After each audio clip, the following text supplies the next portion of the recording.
Good morning. Good evening. What am I saying? Good morning. Good Still in the morning. Soon to go to evening. sleep. It's a good sign.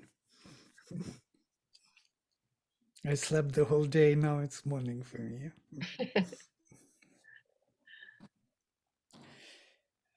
Wait a minute. I can't hear because my setting is here. Now it will be good. Great. So we continue with the Gita, I guess. I was congratulating Jayashri with her presentation. Those of you who were there, it's a very promising sadhana effort for all of us to learn to become more conscious. We are so unconscious in the physical. It is so depressing. So such inertia of being, only eating and resting and walking for the fresh air. That's all what we can do. Not my, or meditating, stopping moving and falling asleep in another form. But to do something actively, it's a new opportunity. Lovely. Great. So I will project the text. In case you want to say something, please go ahead. No?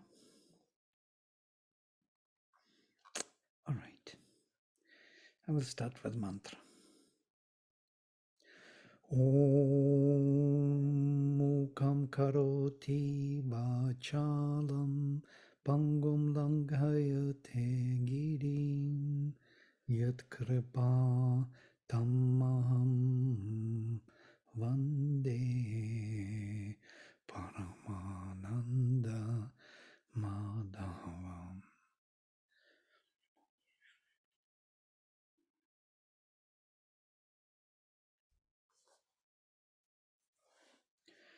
So we stopped at 17 or something. Sattvat sanjayate jnanam rajasolobha evacha pramada mohau tamasach bhavatach ajnanam evacha. So for the tamas he gives more things coming up from the inertia, from this unconscious way of being of nature, resting. Sattvat sanjayate jnanam. From sattva, jnana is being born.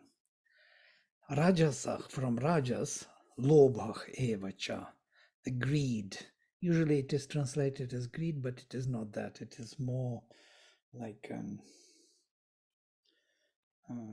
a desire, very strong desire to realize something, a drive, energetic, full attachment to the object of sense and desire to possess it and to have it and to be it. Yeah? That is lobha. And it is, I already spoke about this, it is love. In English, the same etymology, to love is lobha.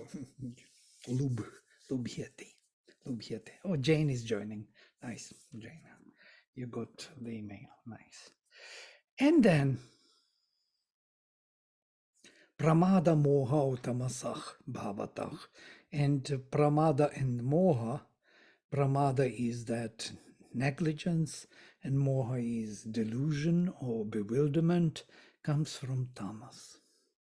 That's why we have to go for Jayashri's course, so that to remove this pramada and moha, because they're coming from this tamas, unconsciousness in us, and ajnanam, and not awareness, ignorance, evacha.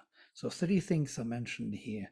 That is the negligence, delusion, and ignorance. Urdhvam gacchati sattvasthah, madhye tishtanti rajasah, jaganya guna vrittasthah, adho gachanti tamasah. So up are going those who are in sattva, in the middle stay those who are of rajas guna, and those who are of tamas go down Jaghanya guna. Jaghanya is kind of below guna. Um, guna vrittasthah. For those who are following the lower path, they are adhogachanti. They go down tamasach. Those who are in tamas. So this is how Krishna insists that we must subscribe to sattva guna first. We have to learn to be in sattva guna. And after that, we will slowly learn to do other things.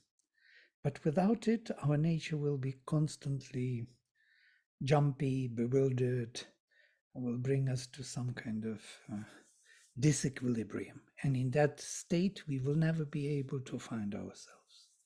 Just as simple as this, very logic. There's nothing kind of, it's not a rocket science, as they say in the US. I hear this all the time. It's not a rocket science, okay? As if rocket science is something very big. And we follow. Nanyam gunebhyah kartaram yada drashta anupashyati gunebhyasya param veti madbhavam sodhigacchati. If one drashta, the seer, does not see any other doer than gunas, nanyam gunebhyah kartaram, no another from gunas doer, yada, when drashta, the seer, anupashyati, sees, gunebhyascha param veti, and if or when he knows that which is beyond gunas, madbhavam sodhigacchati, he comes to my state or to my bhava. Bhava is the being, yeah, comes to the movement and status of the divine. Sri Aurobindo adds. It's quite interesting that there are two conditions, not only to be free from the illusion of the doer, so to see in Prakriti the doer, but also to see what is beyond Prakriti. Because you may be freed from the idea of the doer, but never have the perception of what is beyond. So that is not a right condition. So you must have also a perception which is beyond. Gunebhyachcha param veti, the one who discovered the something beyond gunas. Sri Aurobindo translates, when the seer perceives that the modes of nature are the whole agency and cause of works, and knows and turns to that which is supreme above the gunas, he attains to madbhava, to my movement and status, says Krishna.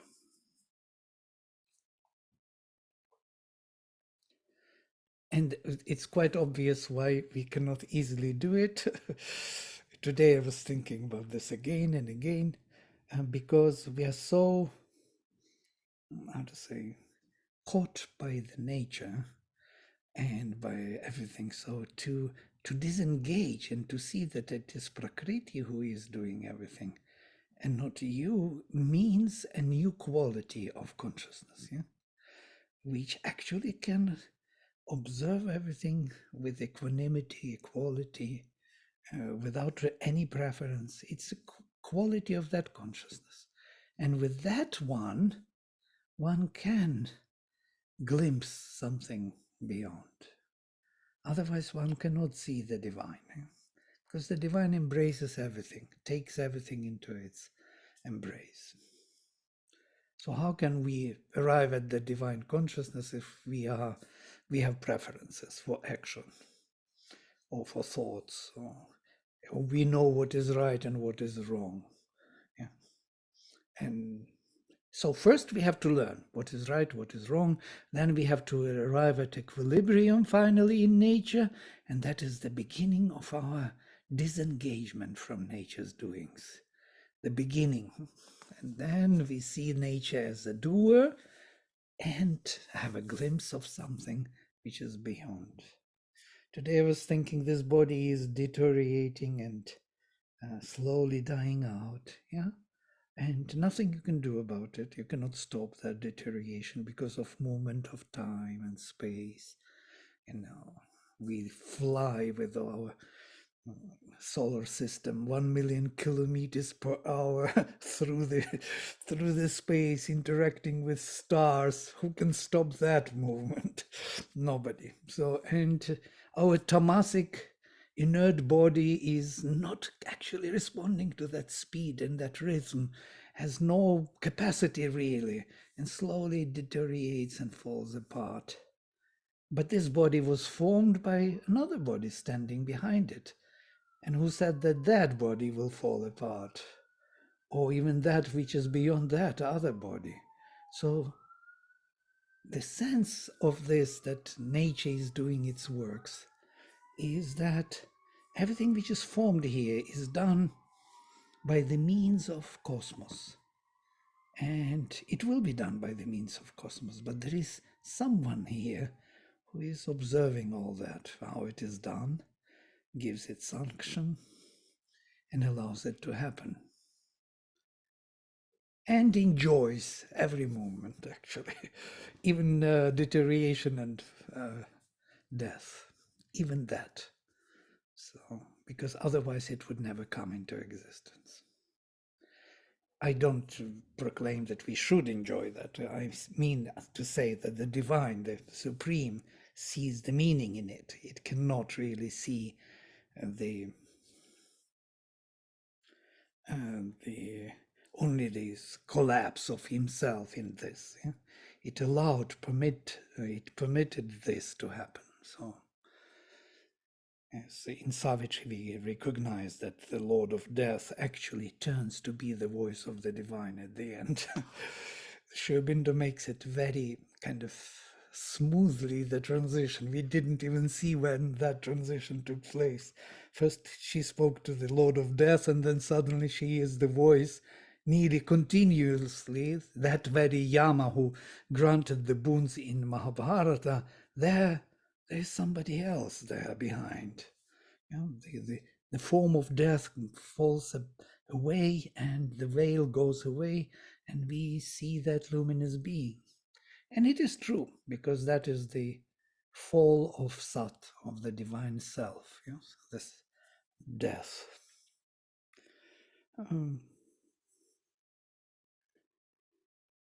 So death is only for this continuation of the form in time and space to sustain the spirit.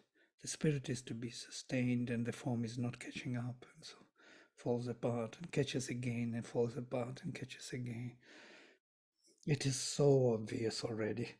Before, there was some questions for reincarnations in my mind at the beginning of the path. Now it is so obvious that it can't be otherwise. Otherwise, it doesn't make sense to live one life and then die and disappear. Doesn't make any sense. Yes, Doug, you want to say something? Yes, Vladimir, did you say that? I'm getting an echo here. Oh, Does someone have his mic on that can turn it off? I switch. Okay. Yeah, now it's better. Yeah. So did you say that when Yama drops that guise, it's almost like Yama is wearing a Halloween mask. He's really, the God in disguise, the supreme God in disguise, or that's one of his the guises of the supreme God. Did you say that's the fall of the self? Or you mean the fall of ego? Right. The fall of Sat, yes. Sat fell into its opposite, death, yes.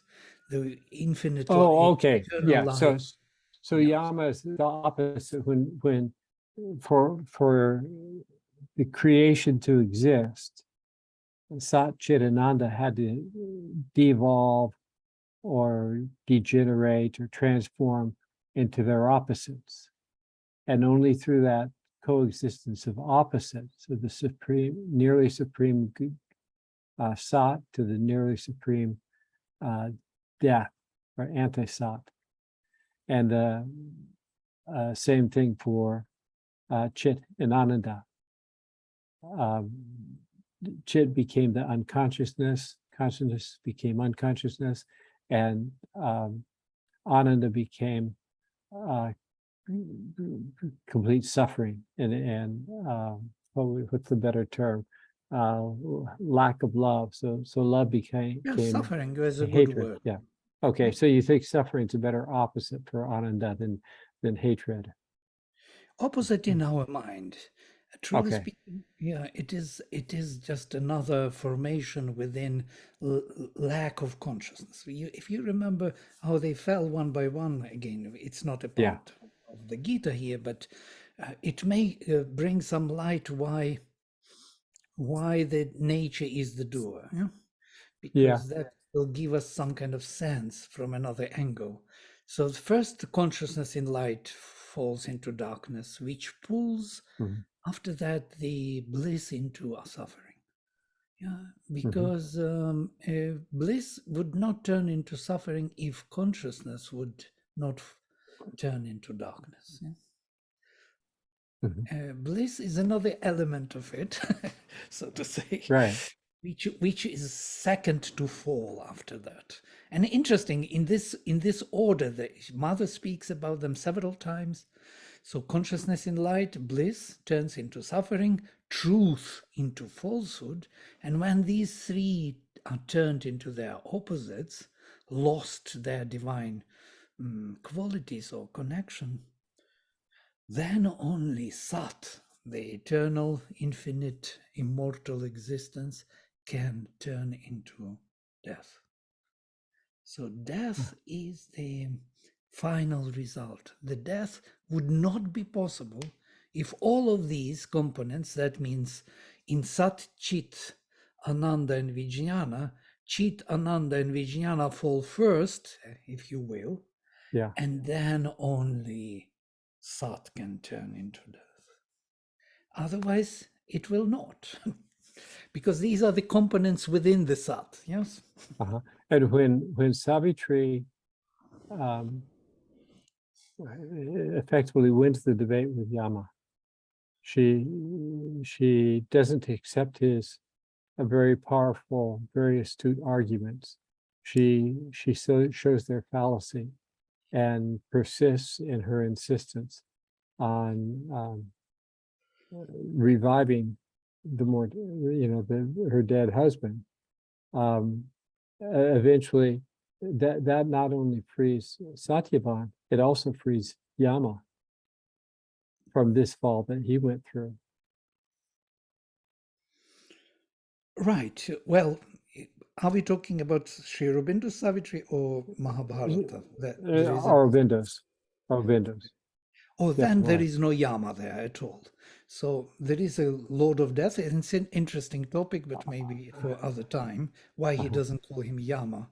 Ah, Because he believes that Yama is something else, and most uh-huh. probably it was the first man who died, and led us. We spoke about this. Yama and Yami. He went to heaven, found the way to heaven for psychic beings to come back and to rest before they come back to earth again for reincarnation. It was the first one who found the way to heaven. And he is the Lord, or the child of the sun. We should not forget. Yama and Yami are children of Aditya, Surya. Yes, they belong Vivaswat. He Ah, is the son of yeah. Vivaswat. Yeah. And Yeah. So I wasn't aware. I must have missed that class. It was part of the Gita series. Yeah, the true no, meaning of it was Yami. about Veda and about Savitri. There are Oh, several okay. expositions. I can send you the link if you want to listen to them. Wonderful. All Sure. about that, about Yama, about why he is not the Lord of Death according to Sri Aurobindo, Oh, and so on. There's a wow. yeah. I've kind of spent 3 years on this project, Vedic imagery in Sri Aurobindo Savitri, and Wow. all those components I put into our courses now. Oh, So I can beautiful. use a lot of material from Mhm. Sri Aurobindo. And you can see also when she receives boons, she will receive boons one by one in the same order as they fell. First, there will be Dyumatsena. Dyumatsena is the consciousness in light, yes. Mhm. She will make him see and receive his kingdom. These are two elements of the well, you will find it in the presentation. I don't want to deviate for others. Maybe it's not interesting for others. So, or it is interesting, but it's not a topic today. So you will see for yourself why these one by one, first consciousness in light, then Ashwapati is the one who Santapam Upajagmivan, he suffered a lot. Because he didn't have his progeny, second boon will be, or the third boon, but I consider it to be second for Ashwapati to receive his 100 sons, which he wanted. And he received only one daughter, and he didn't argue because he understood that there's some mischief is going on. Savitri came to him and said, okay, ask any boon you want. He said, 100 sons. She says, one daughter. And then he just immediately understood something is going on, and he didn't. And she told him, don't insist. Don't even try to insist. Yeah. This is decided, one daughter. And he called her Savitri. This is the Savitri who brings him 100 sons later, but she has work to do before. Huh? It's amazing, this story, myth. Beautiful how he got what he needed, not what he thought he needed. Yes. Yeah. And once these two are recovered, the knowledge and power, or the consciousness and bliss, then the truth is the next. And the truth is amazing, because the truth is she herself. She is the daughter of Sun, the incarnate word. She is the mother, the truth in action. And she was so truthful, according to Mahabharata story, that nobody wanted to ask her hand in marriage. And not because she was most beautiful maiden, but they felt inadequate with her because she was truthful. And everybody was afraid to marry a truthful wife. You want somebody who tells you lies all the time, how great you are, how good you are. And she was truthful. So she couldn't find anyone. So she went around.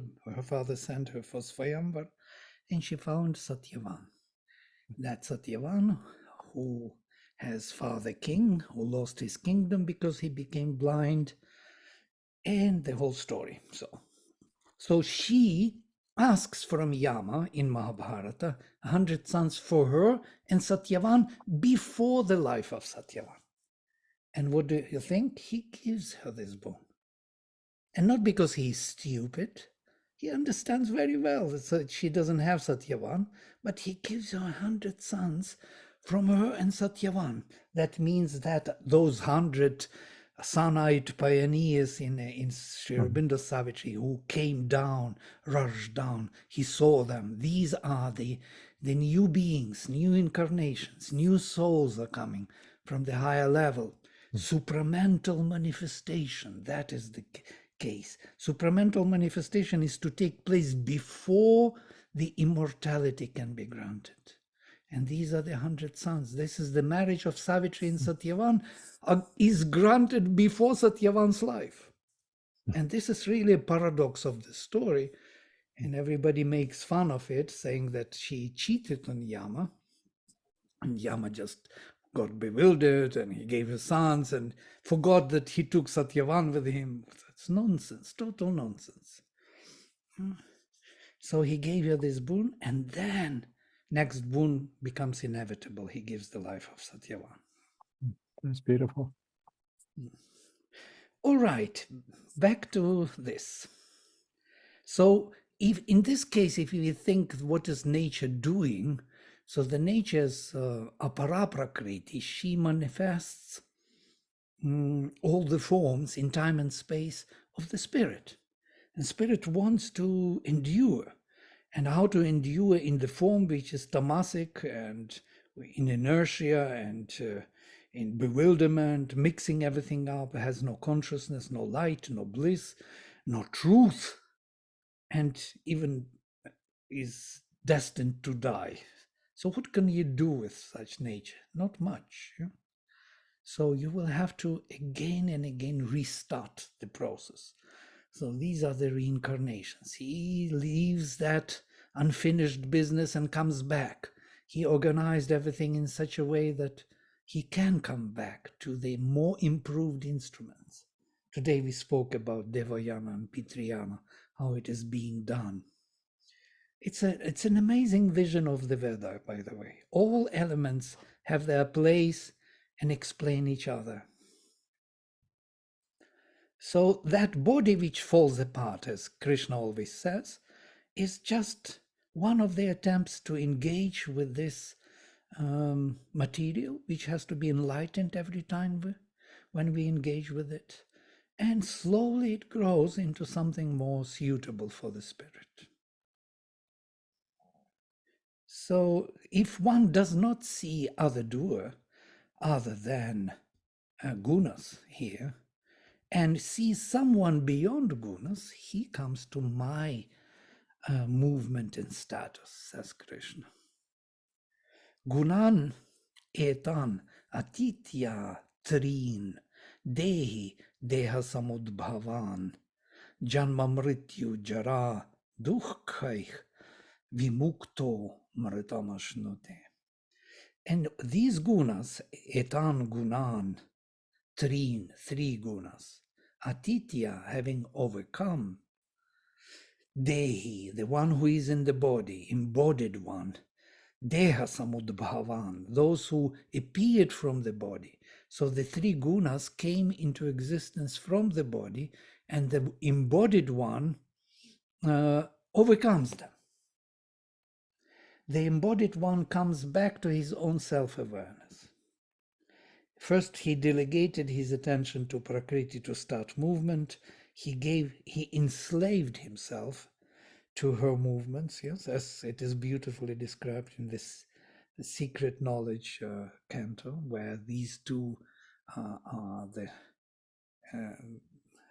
knot, yeah, of all the stars of the power, and I forgot the exact. He and she are,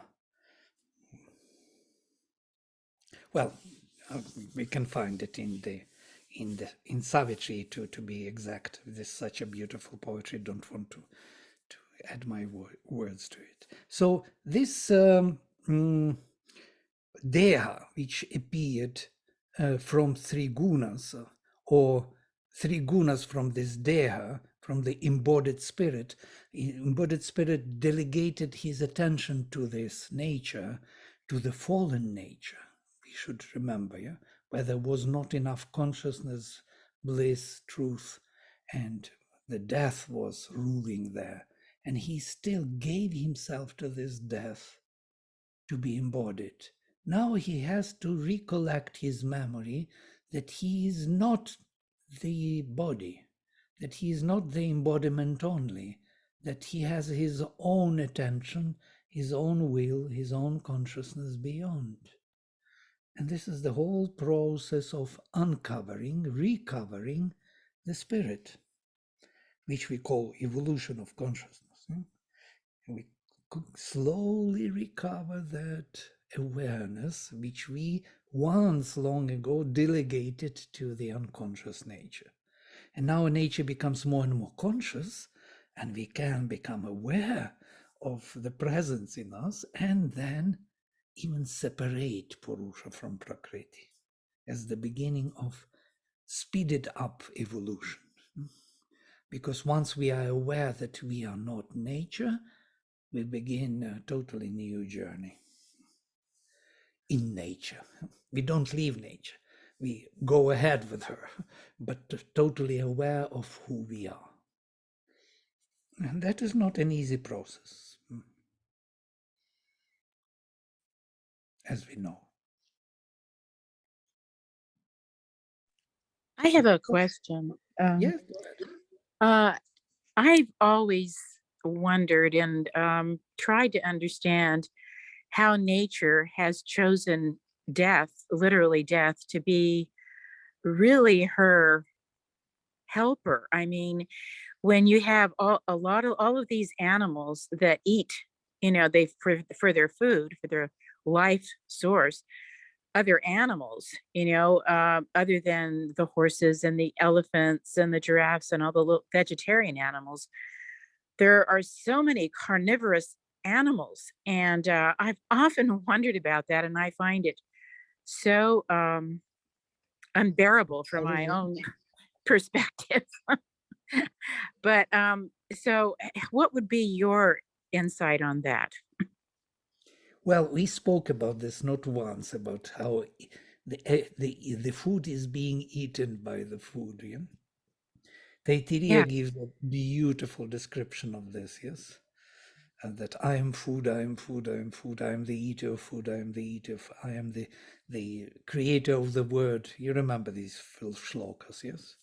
Ahamannama, hamannama, hamannama, hamannado, hamannado, hamannada. Ahanga shloka krita, ahanga shloka krita, ahanga shloka krita. Aham prathama jaritasya. I am firstborn of the gods. Purvam devebhyo amritasya nabhai. Before the gods, in the navel of immortality. Yoma dadati say deva mavaha. Who gives me, who sacrifices me, he is nourishing me, increasing me in power.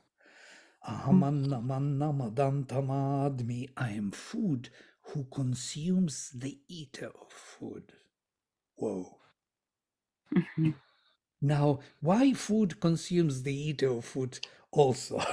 Not only food, but also the eater of food, because this is the oneness of the being, transcendental, which is maintained in time and space. How else would you maintain in time and space the oneness if everybody would stay separately and to have no interaction with others? What is eating actually? If you look closer, what is really happening when we consume something? We appropriate, we make part of ourselves, no? Mm. So we gobble someone and he's inside. So he's me now, part of Mm. me. Yes. Who gobbles who? Who becomes part of who? This is a Right. constant movement for oneness. Mm. But Of course, yeah, it looks very unfair to be gobbled, but yes. somehow you don't complain to gobble.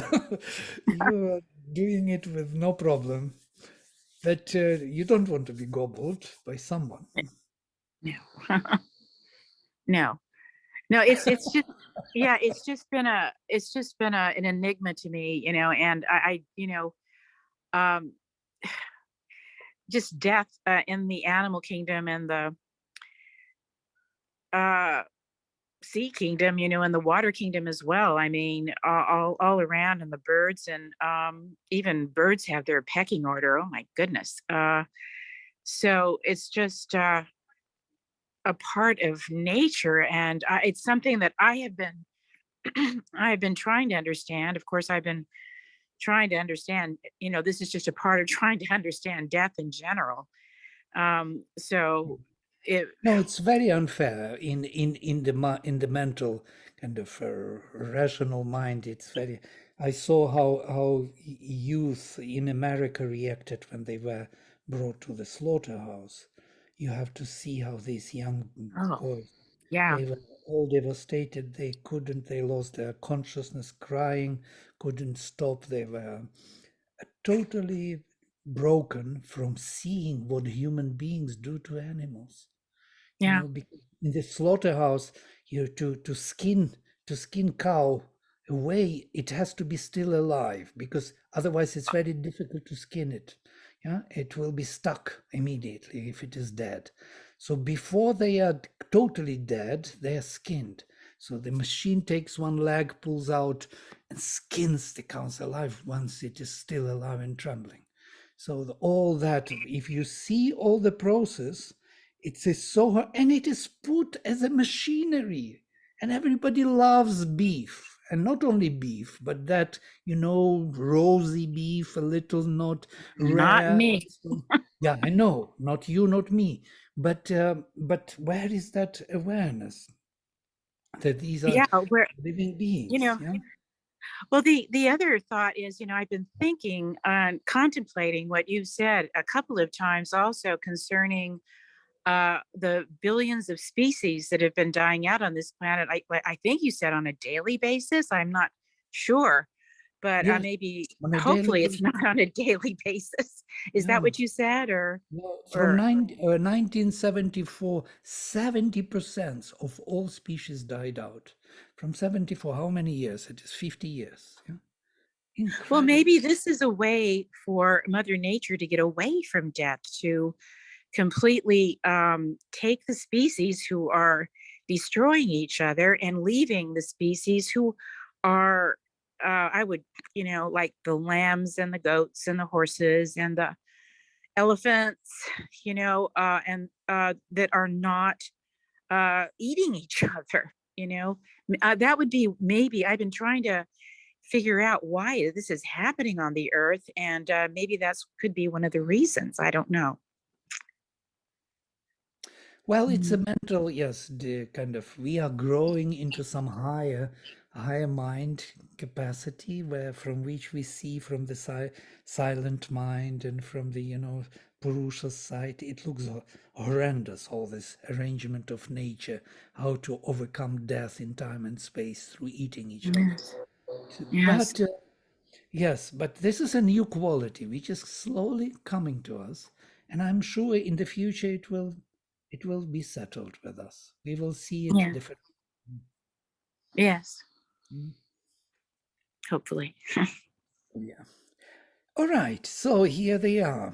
So the one who is embodied in this body and overcomes the gunas and is freed from the suffering of the birth, death, and old age, notice, he enjoys immortality, or he realizes immortality. It isn't So the cycle. this birth, death, and old age, these are the part of this constant dying out. And one more thing, because I will forget. If you leave, have you seen if lion doesn't have what to eat, what happens to lion? There are films. You will be devastated. You will bring somebody for him to eat, because the fire of hunger eats him from within. He will be. It's the worst scenario, not to have food. So in that case, you would change your mind and bring him some meat for lion to survive, because it is so miserable to see this hardly breathing, falling apart, and all these jackals running, all these hyenas, kind of pulling him apart. Hmm. I Yeah. have a question. Isn't the psychic being already free of the gunas and free of this cycle of life and death? It's already free. Yeah. So when he says, when the soul rises above the three gunas, but the soul is already in a state beyond the gunas and beyond death, he's already free. Yeah, So he says rises above. There is no atitya. Atitya means overcoming. Yes. How to say? nature that has to This overcome the gunas. Purusha has to overcome. Yes, who is in nature. Nature would not act if Purusha would not be there. So she is active, and we lost the track. Who is Purusha? Who is nature? We think that we are nature. I think that I am Vladimir, who is talking now, reading the book, going to eat. It's all wrong. I am not Vladimir. I am not the one who eats, and so it's nature doing. Yeah? Because Right. this body is to be maintained in time and space. And there is someone who delegated the consciousness to this nature to do it. And if I find him, he is there inside. So I have to overcome her magic of three gunas, which is So the holding soul him. has to separate itself from nature. The Yes. soul has to separate itself from its involvement in nature. By being in nature, yes. by being in nature. Right. And this is by being in nature is important part. Yeah. Yes, yes. Because we always think separate from nature, that means by nature we leave it behind and we No, go. no. No. Yeah, thank you. Got it. Well, it's quite straightforward, I guess.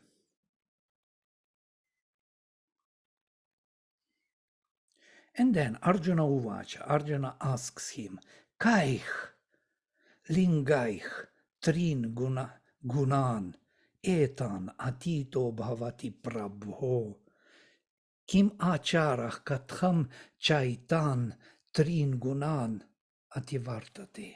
And Arjuna said, I will read Sri Aurobindo's. What are the signs of man who has risen above the three gunas, O Lord? What his action and how does he surmount the gunas?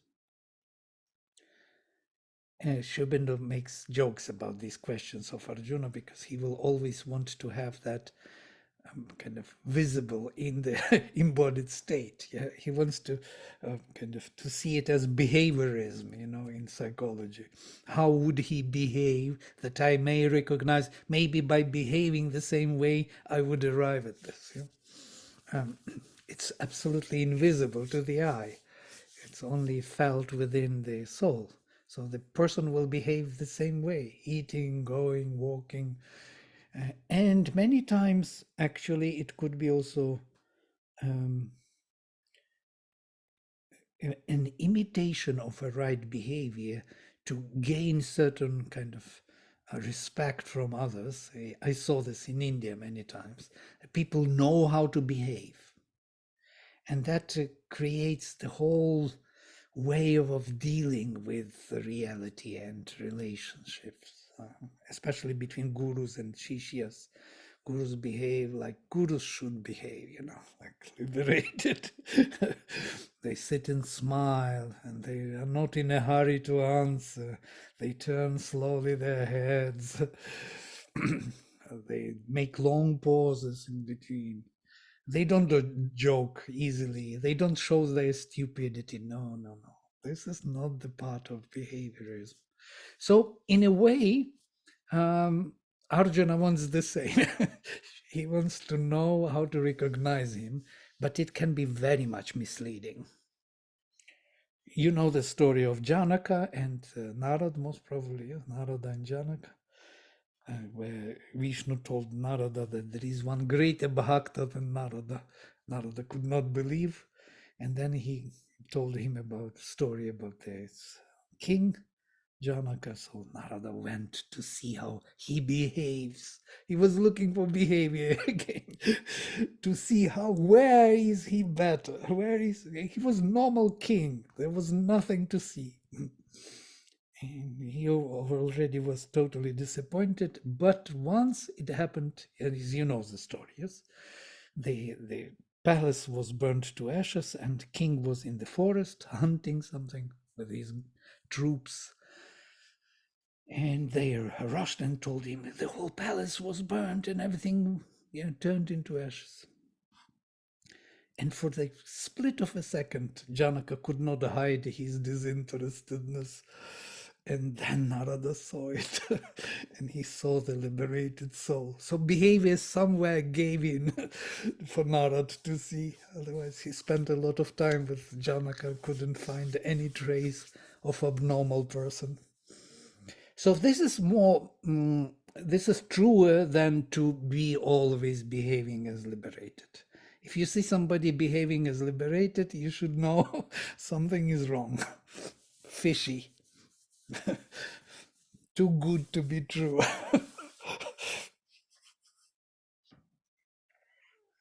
I don't know why I'm saying all this. It's funny, simply.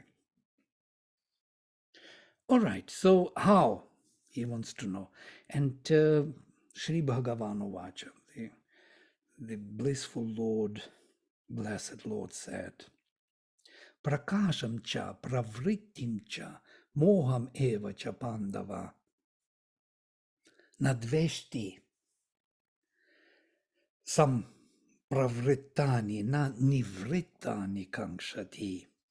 And it continues, the Blessed Lord said, he, O Pandava, who does not adore or shrink from the operation of enlightenment, the result of rising sattva, prakasha, or impulsion to work, pravrittim, or the clouding over the mental and nervous system, the result of rising tamas, nor longs after them when they cease. Very interesting indication. So not only he is not welcoming them, he is not wanting them to continue. He is not kind of catching up with them. So they come and go by themselves. So he is not even against tamas in a way, the liberated one. Not against destruction, not against, because he has another poise where from which he sees that nature is doing it. Now it's time to be destroyed, it's time to be rebuilt, it's time to be peaceful or lazy or full of activities. So he flows with it because it is not him, it's nature he's doing. So he allows it to take its own charge.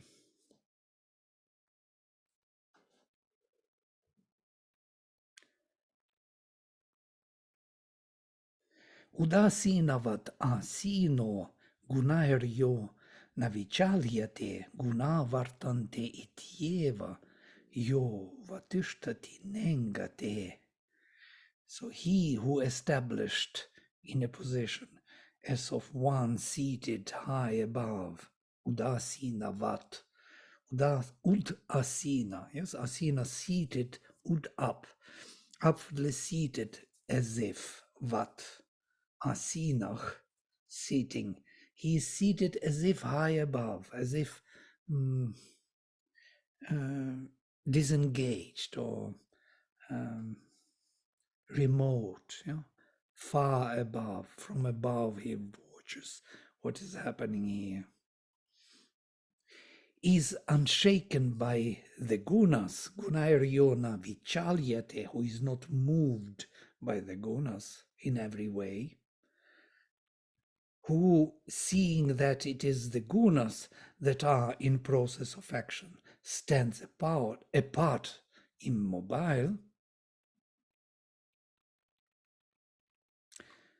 That is, and it continues. We have to read all of these. Samadukha sukha svasthach, samaloštashma kanchanach, tulya priya priyo dhirach, tulya nindatma sanstutich, mana avamana yoch, tulyach mitrari pakshayoch, sarvarambha parityagi gunatitach sa uchyate. He is called the gunatita. So all these three shlokas, it is the definition of who overcame gunas. So let us read one by one. Samadukha sukha svasthach, the one who is equally staying in himself, who is equal to the dukkha and sukha, to the suffering and happiness, or happiness and suffering alike. Yes, that's true. Samaloštashma kanchana, who treats the gold and the clay in the same manner. There is no preference. Gold, clay. There's no such. So gold and clay is on the same level. Tulya priya priyach, equal in what is dear and unpleasant, pleasant and unpleasant. Dhirach, the wise one. Tulya nindatma sanstutich, free from blame and praise. Tulya means equal, actually. Tulya, you know that Tula is there to measure. These are Teresas, yes, when you measure. This is Tulia. So he is equal in that, in this, both. Equalized in pleasant and unpleasant, praise and blame, honor and insult. That is mana avamana yoho Tulia. The faction of his friends and the faction of his enemies. This is mitrari pakshayoh. Paksha is the side. He doesn't take a side neither of his friends nor of his enemies. So he looks at them both as nearly equal. Nearly, I added from my side. It's very difficult to take equality in that. Sarvarambha Parityagi, who is steadfast in a wise, imperpetuable, and immutable inner calm and quietude, who is steadfast in a wise,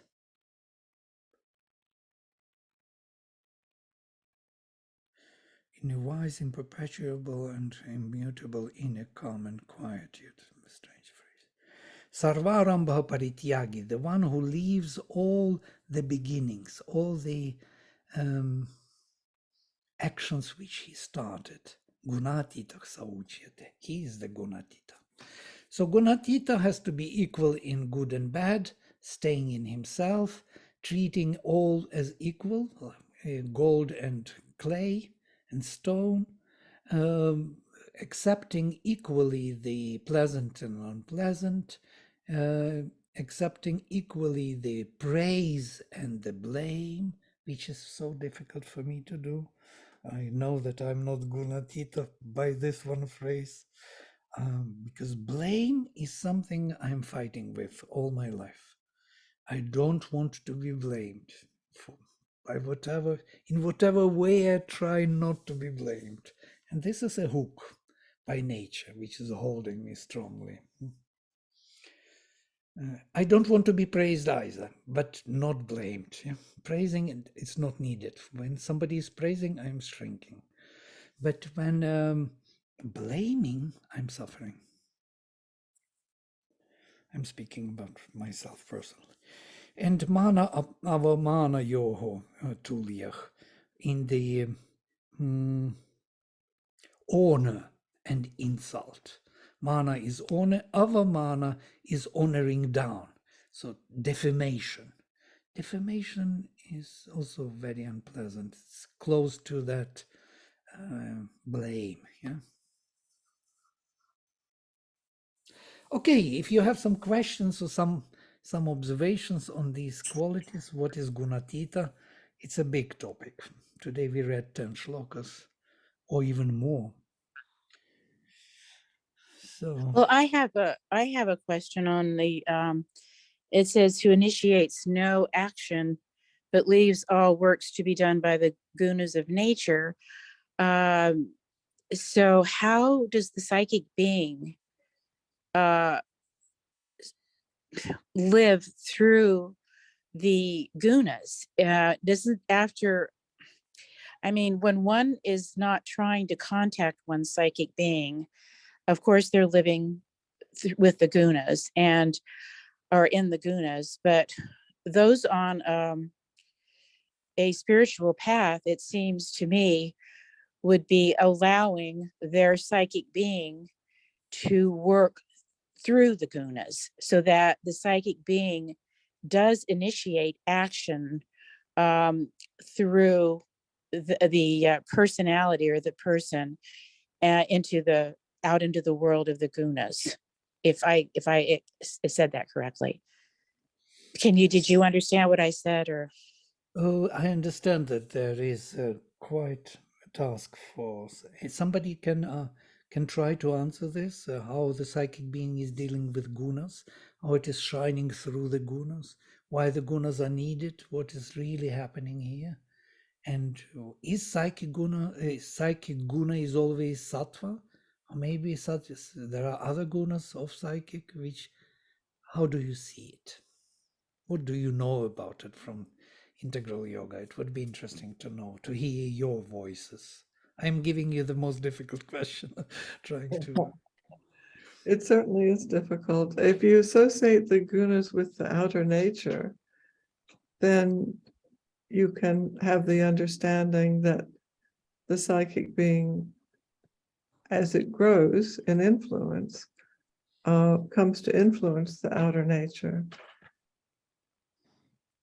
Right. Gradually it takes, and then determines the action and the reactions in your life.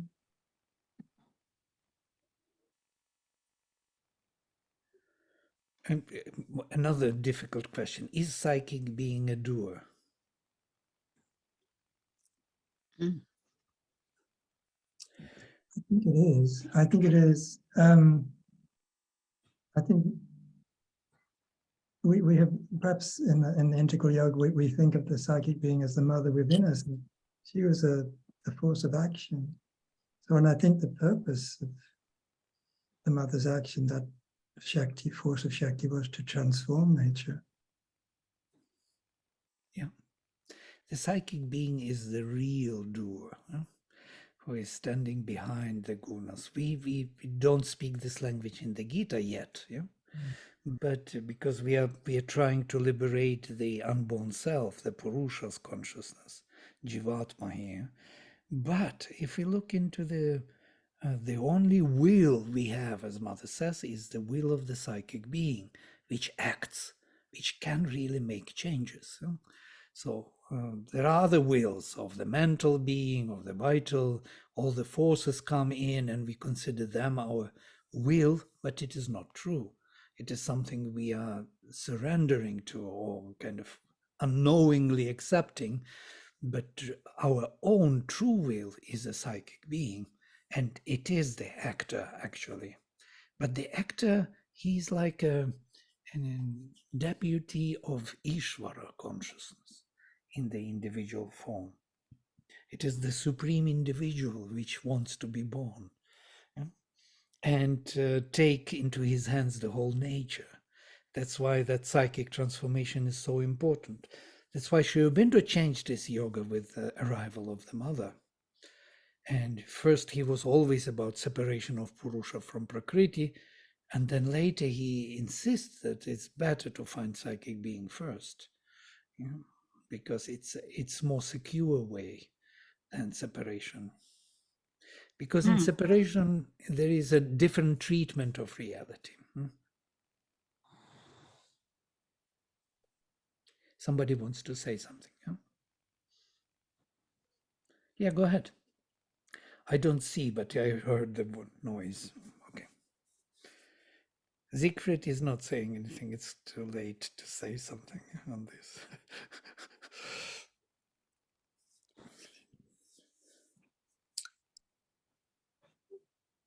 All right.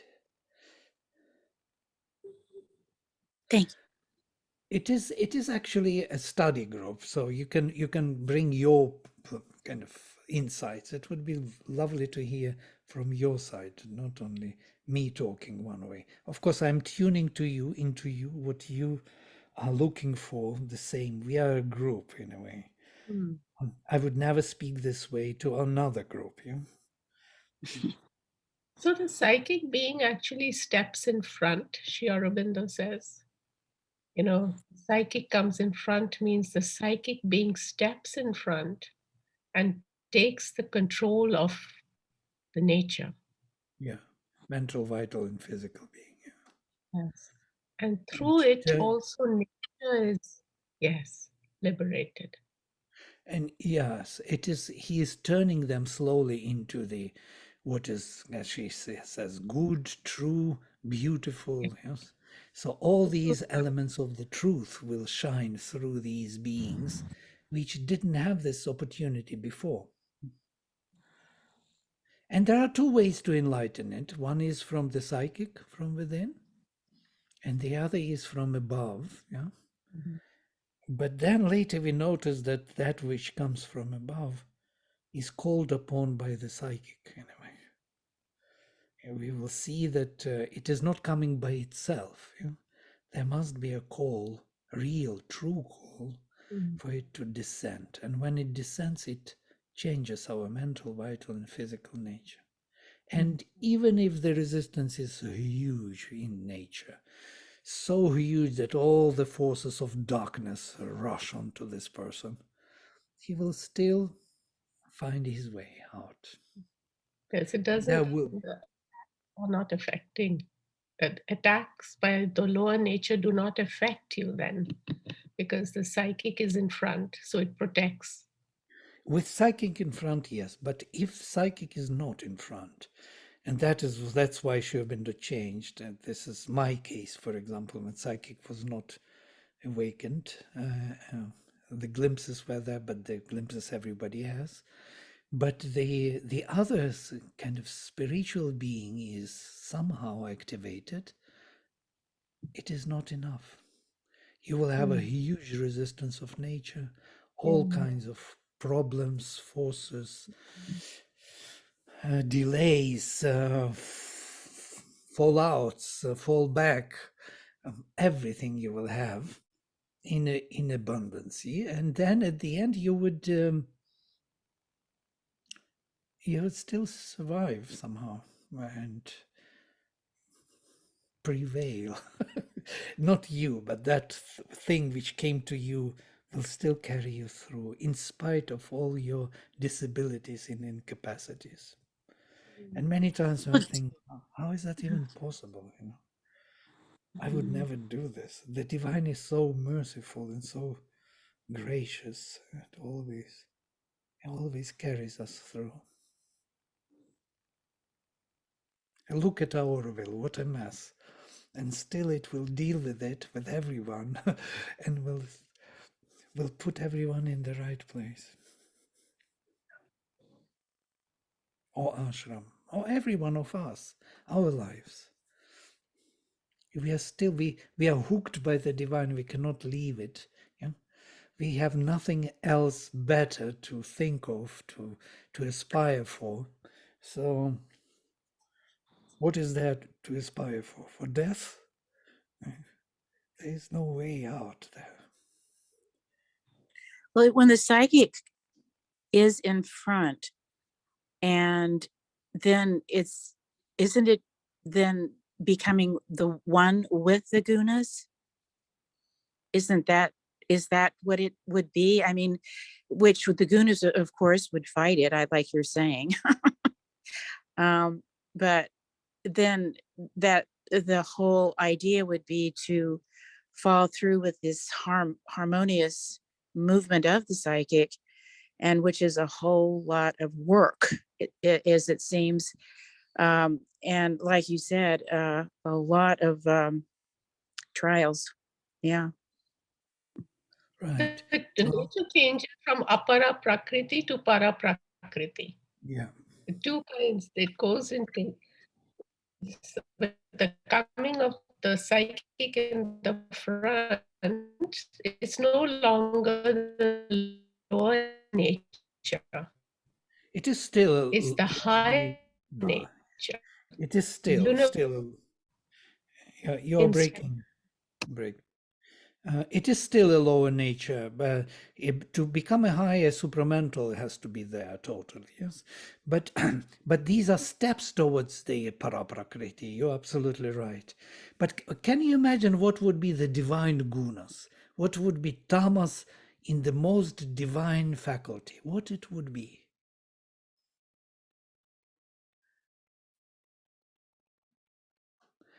Tamas, which we want to avoid. What the divine quality of tamas is. We spoke about this night and dawn, the I think rest.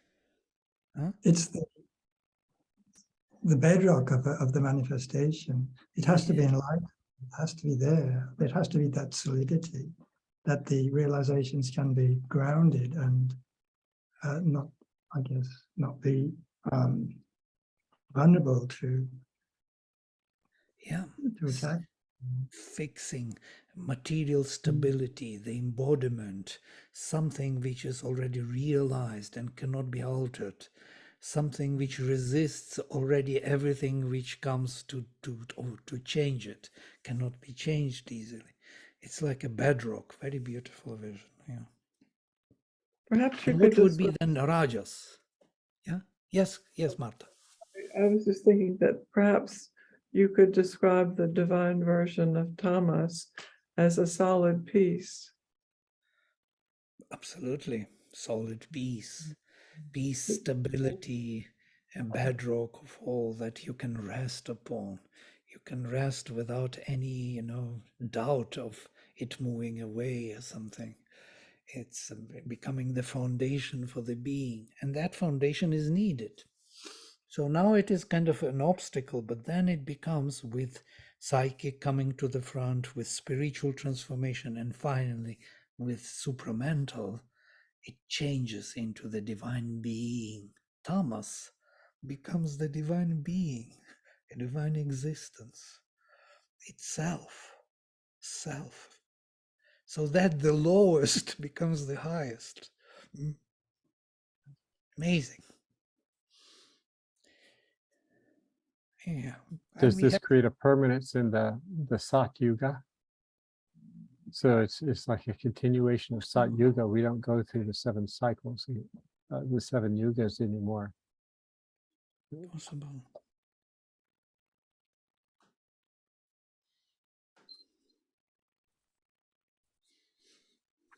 Satya Yuga would be, for Satya Yuga to become a bedrock.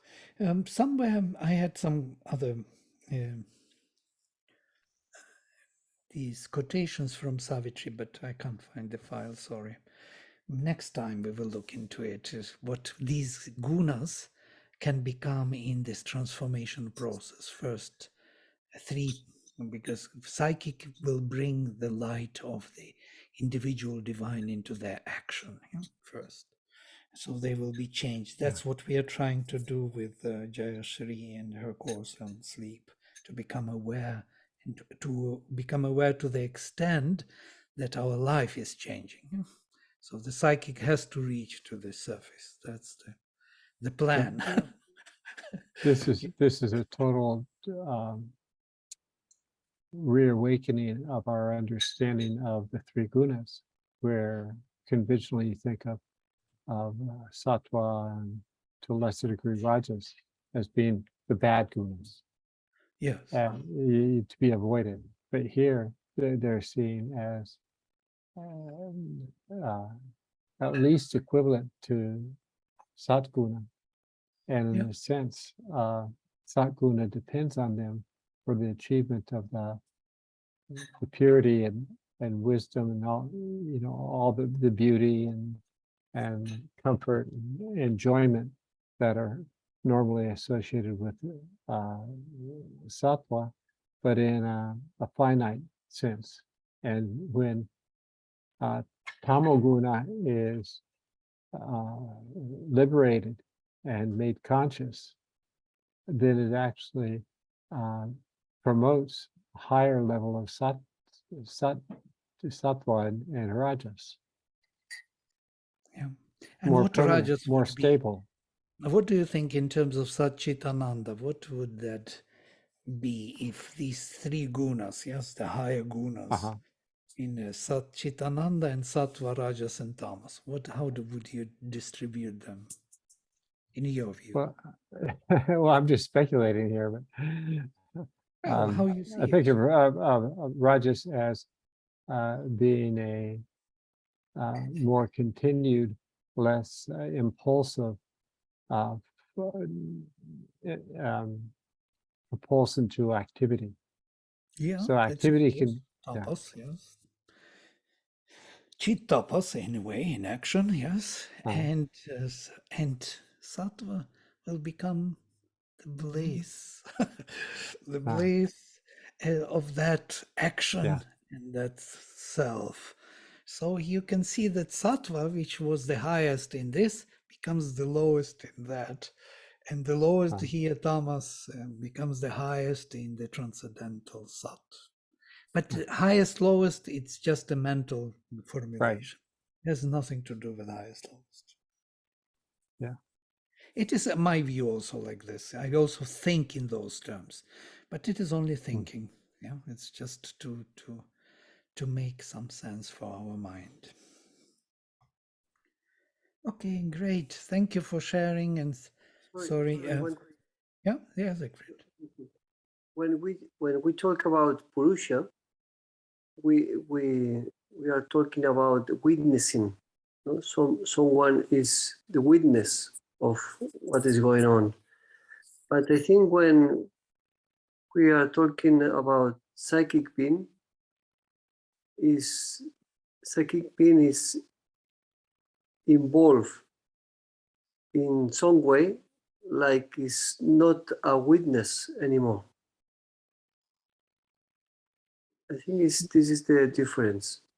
Yes, absolutely. A psychic being is not a witness anymore. It is something else. It is the one who seeks the divine. The vibration in it. Psychic being is the vibration who is making the transformation. It has an aspiration in itself. It's not the witness. Witness doesn't have aspiration, doesn't aspire for anything. Psychic is the flame of that aspiration for the divine in everything. It wants to realize and to see the divine in everything, to discover the divine in everything. It will look for it, dig for it, live for it, call for it. Yeah, it will never give up. The witness is impartial, doesn't mind anything happening. Yes? It is the devotional aspect, the bhakti. Yes, devotion, love. Aurobindo says it's the bhakti. Yes, devotion. So there's a complete reversal of consciousness. Right. Psychic consciousness is totally a reversed consciousness to the current one which we have now. Mother talks about the reversal of consciousness, which should happen with the change of nature, with the coming of psychic in front. Right. Yeah. You know the story of Durga and Mother. We spoke about this not once, most probably.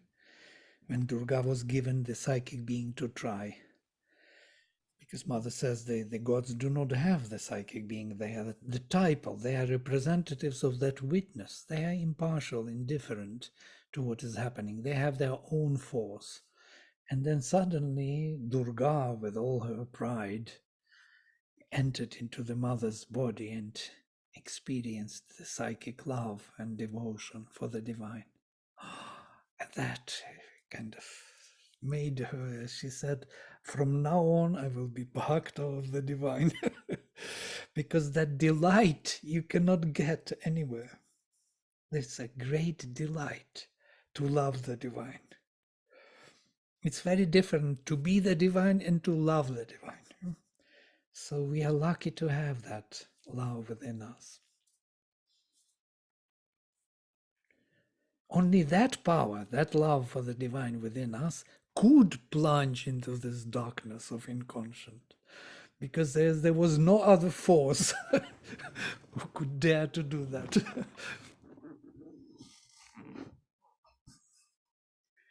Okay, great. So let's then close with mantra for today. Om Sarve Bhavantu Sukhinah Sarve Santo Niramaya Sarve Bhadrani Pashyantu Ma Kaschit Dukkha Bhag Bhavet. Om Shanti Shanti Shanti.